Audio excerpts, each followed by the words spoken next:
दरम्यान या राड्यानंतर मंत्री चंद्रशेखर बावनकुळेंनी गोपीचंद पडळकरांना तातडीनं भेटीसाठी बोलावून घेतलं। गोपीचंद पडळकर यांच्या विरोधात जितेंद्र आव्हाड यांनी मुख्यमंत्री आणि महसूल मंत्र्यांकडे तक्रार केली। थोड्याच वेळामध्ये मंत्री चंद्रशेखर बावनकुळे हे आमदार गोपीचंद पडळकर यांच्यासोबत बोलणार आहेत, संवाद साधणार आहेत। तुर्तास बावनकुळे यांची बैठक सुरू असल्यानं पडळकर वेटिंग रूम मध्ये असल्याची माहिती मिळते। आपण याबद्दलचे अपडेट जाणून घेऊयात। अभिषेक मुठाळ आपल्या सोबत आहे।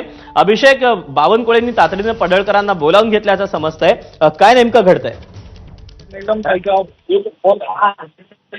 एकूणच चंद्रशेखर बावनकुळे यांनी आमदार गोपीचंद पडळकर यांच्यासोबत सध्याला आपल्याला संवाद होताना पाहायला मिळतोय। एकूणच जो सगळा प्रसंग घडलेला आहे त्या प्रसंग बाबतच माहिती घेण्यासाठी बावनकुळे यांनी गोपीचंद पडळकर यांना बोलावून घेतल्याचं आपल्याला पाहायला मिळत आहे। दोघांमधली ही बैठक जी आहे ती सध्याला सुरू झालेली आहे। एकूणच हा सगळा जो वाद आहे तो आपल्याला विधानसभा अध्यक्षांपर्यंत देखील पोहोचल्याचं पाहायला मिळतं आणि त्यामुळे एकूणच पक्षांतर्गत कारवाई असेल किंवा मग विधिमंडळातली जी कारवाई असेल ती नेमकी याबाबत काय होते हे बघणं महत्त्वाचं असणार आहे। मात्र कुठेतरी भाजपकडनं देखील हा सगळा प्रसंग जो आहे तो गांभीर्यानं घेतल्याचं पाहायला मिळतं आणि या प्रसंगी काय नेमकी कारवाई करण्यात येते का हे बघणं महत्त्वाचं असेल।